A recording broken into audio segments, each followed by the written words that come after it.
Taking care of yourself with a chronic physical condition like heart disease or diabetes can affect you mentally and emotionally. It can feel like a burden you carry everywhere you go. This weekly challenge talks about these common feelings and provides techniques to help you feel in charge of your health. You are more than this disease, and it's possible to not just live, but thrive. Research says that depression is common in people living with heart disease or diabetes.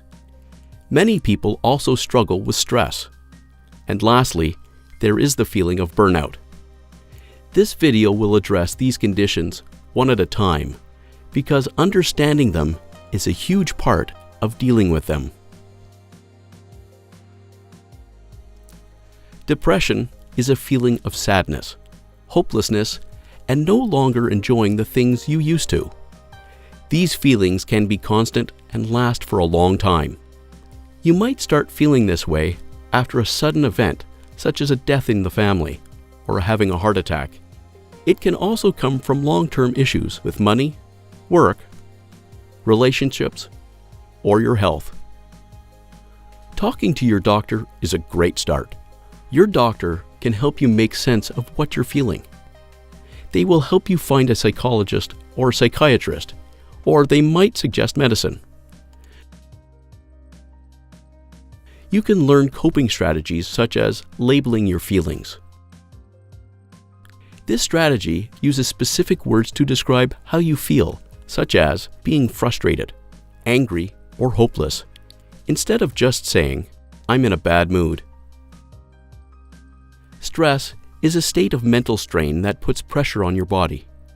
Like depression, it can come from a single major event or from a long list of everyday factors.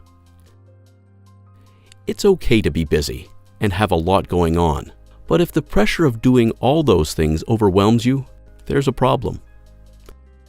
If you feel stressed, try making your own health and well-being a priority. Learn to say no to requests that don't fit your priorities, and ask for help from others when you feel overwhelmed. You can relieve stress with activities like exercise, meditation, or belly breathing. It might seem odd that you can manage outside stressors just by breathing differently, but try it, and you might be amazed. There will always be things you can't change, but you can build your ability to handle them. Burnout is when you grow tired or bored of having to manage your disease.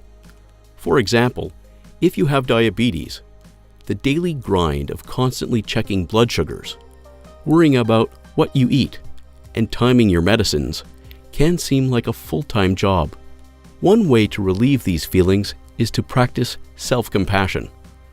This means you have concern and sympathy for yourself. Most people are very kind and supportive of their friends and loved ones, so treat yourself the same way. Be warm and understanding toward yourself when you don't feel good enough. You might be dealing with depression, stress, and burnout all at once. Or they might come and go as you live your life. Remember, you are not alone. The first step is to reach out to someone you trust and share with them how you are feeling. Make an action plan to get started with small changes and progress from there. Remember, a small change to feel better is a big step closer to better health.